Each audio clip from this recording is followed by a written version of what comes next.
Magandang araw po sa inyong lahat. Welcome to my YouTube channel.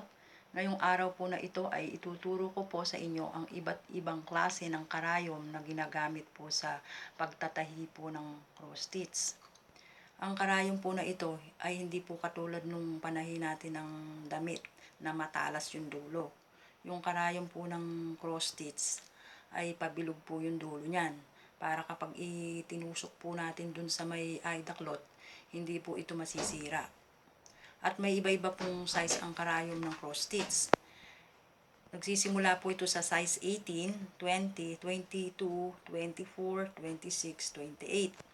Kung mapapansin nyo po, kapag mataas ang number, maliit po ang karayom. Ito po, size 28. Yan po yung pinakamaliit na karayom.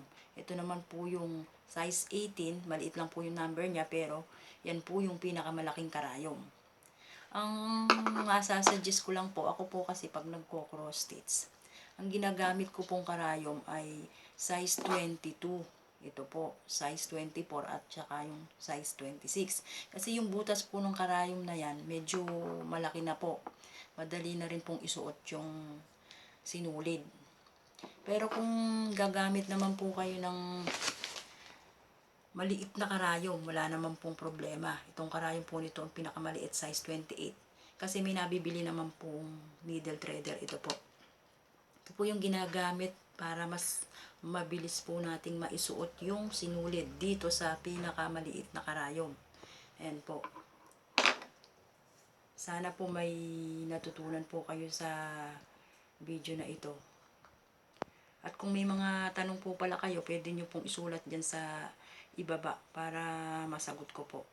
Maraming salamat po sa panonood. At maaari po kayong mag-subscribe sa YouTube channel ko para updated po kayo sa mga gagawin ko pong video tungkol sa cross stitch.